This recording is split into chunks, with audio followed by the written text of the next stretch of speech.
Livros antigos sobre religiões são tesouros que nos conectamos com as crenças e práticas espirituais de civilizações do passado. Eles oferecem uma janela para compreender a evolução das tradições religiosas, sua mitologia e ética ao longo do tempo. Essas obras, muitas vezes, contêm sabedoria atemporal e reflexões profundas sobre a existência humana, moralidade e o divino.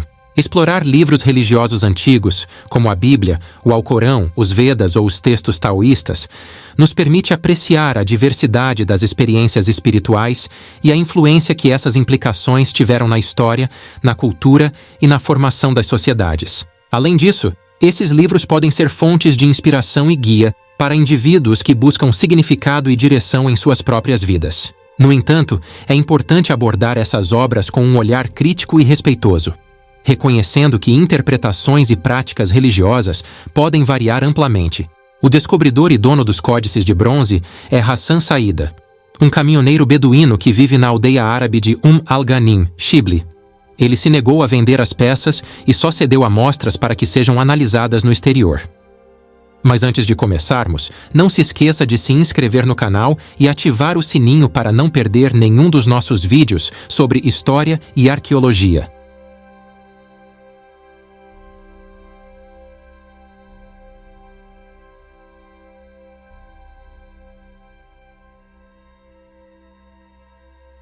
Entretanto, há toda uma disputa pela propriedade e posse dos livros.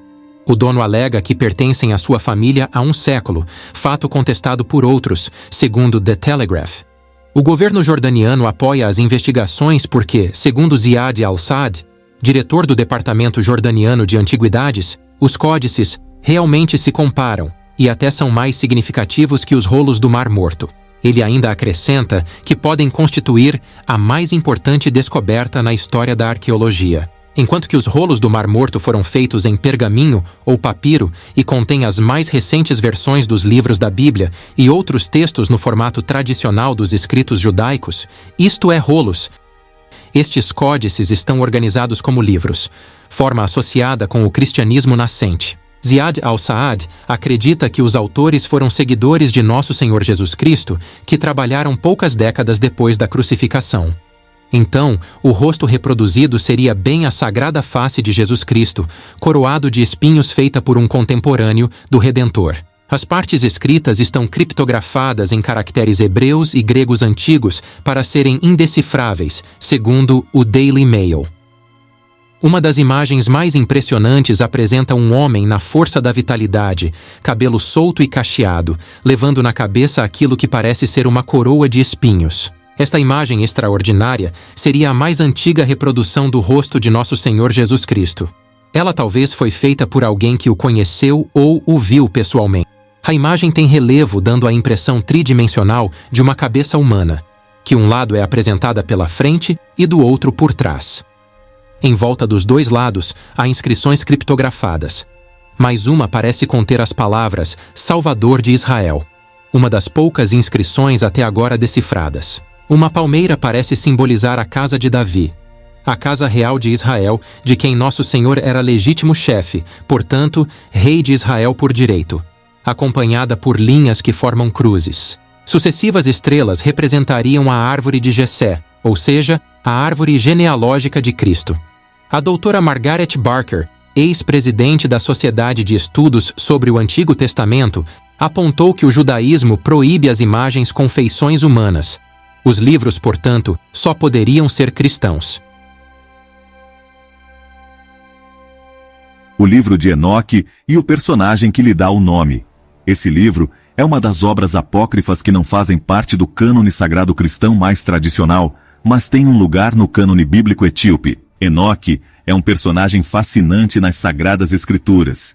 Descendente da 7ª geração de Adão, ele era conhecido por sua adoração a Deus e por andar com ele, assim como Abel. Além disso, Enoque foi ancestral de Noé, e seu livro contém profecias e revelações que despertam nosso interesse. Vamos mergulhar na composição e no conteúdo do livro de Enoque. Inicialmente acredita-se que ele continha informações como os nomes em aramaico dos 20 chefes dos anjos caídos, bem como relatos do milagroso nascimento de Noé, com semelhanças ao Gênesis apócrifo. Curiosamente, traços desses textos também são encontrados no livro de Noé, com melodias e mudanças sutis. Além disso, o livro de Enoque traz relatos sobre a formação do universo e a criação do mundo. Uma história intrigante narra como 2 anjos, chamados de sentinelas do céu, desceram à terra e se casaram com mulheres humanas, ensinando-lhes diversas habilidades e conhecimentos. Essas narrativas desafiam as teorias bíblicas, sugerindo que o homem não seria a criação máxima de Deus. Essa união entre mulheres e anjos gerou gigantes canibais que quase levaram ao fim do mundo. Foi necessária a intervenção de uma legião de anjos do céu para enfrentá-los e derrotá-los, aprisionando as sentinelas longe de suas amadas. Mas por que o livro de Enoque não é considerado parte do cânone da Bíblia? Essa é uma questão intrigante. O livro foi editado em meados do Testamento 3 a.C. e não se baseia nas sagradas escrituras canônicas judaicas ou cristãs do antigo século. Apenas os coptas, cristãos egípcios com sua própria denominação ortodoxa, admitem o livro em suas escrituras mais remotas. Embora não haja menções diretas ao livro de Enoque nos escritos judaicos até o fim do 1º século depois de Cristo, acredita-se que ele tenha exercido alguma influência, especialmente em relação aos anjos caídos e gigantes.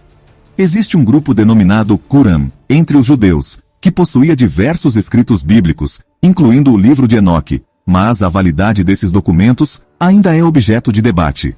A maior evidência da herança do livro está na Epístola de Judas, onde é mencionada uma profecia atribuída a Enoque. No entanto, isso não garante necessariamente que o livro tenha sido escrito por inspiração divina. Quanto a Enoque, ele é uma figura enigmática. Filho de Jared e pai de Matusalém, faz parte da 7ª geração após Adão.